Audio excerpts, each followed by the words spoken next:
Hello VC, welcome to the Inner Sleeve. I'm your host DR, and today I have another vinyl review for you.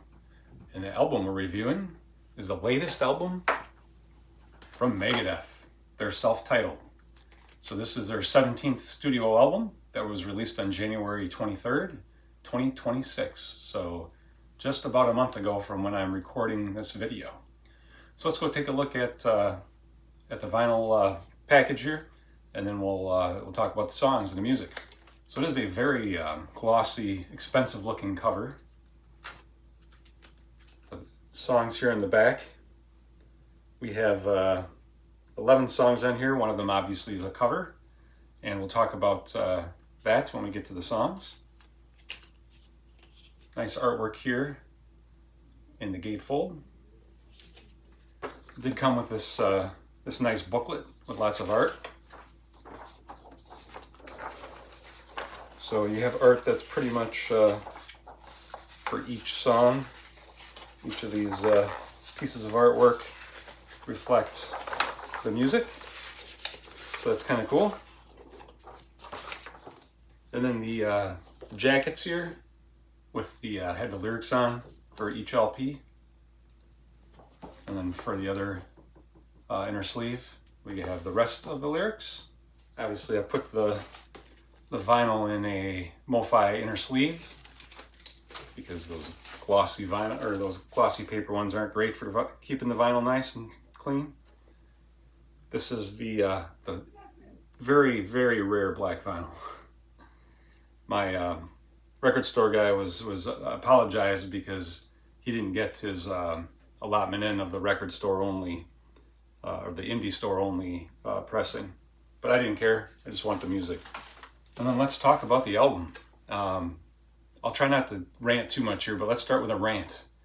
We have 11 songs, and it took 2 LPs, so 4 sides of vinyl in order to get them on, apparently. I think the total length of this record is about 47 minutes.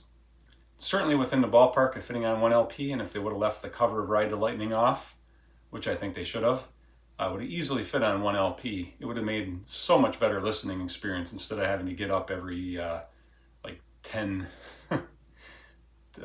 to 12 minutes. We had a little bit longer to sit in between having to flip the record, which I would have preferred. All right, first up we had Tipping Point. Great thrash. It's a nice and fast song with good solos. Tempo slow down midway through, and it's kind of a cool slowdown.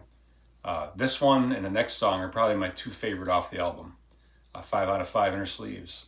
Moved on to I Don't Care. I love the bass at the beginning. Great solos. It has a real punk-like vibe to it.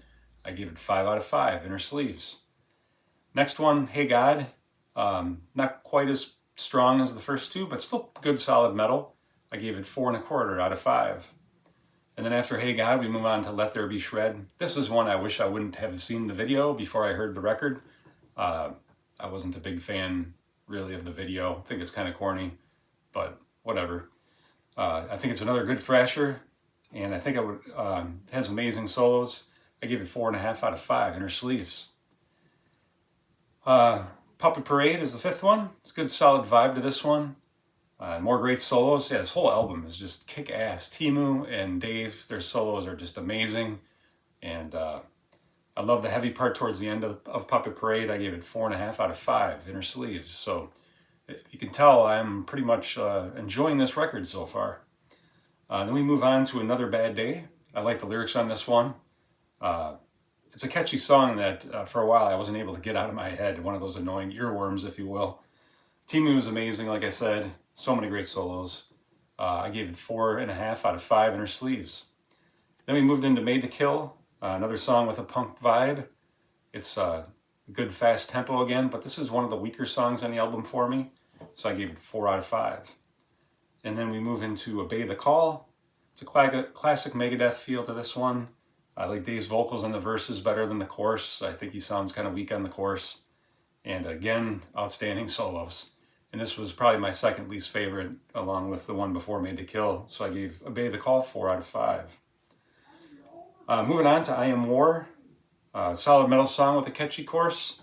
A little too simple. Actually, I'm wrong. I Am War was my least favorite song on the album at 3 3/4 out of 5. The two prior ones were just probably in the bottom third.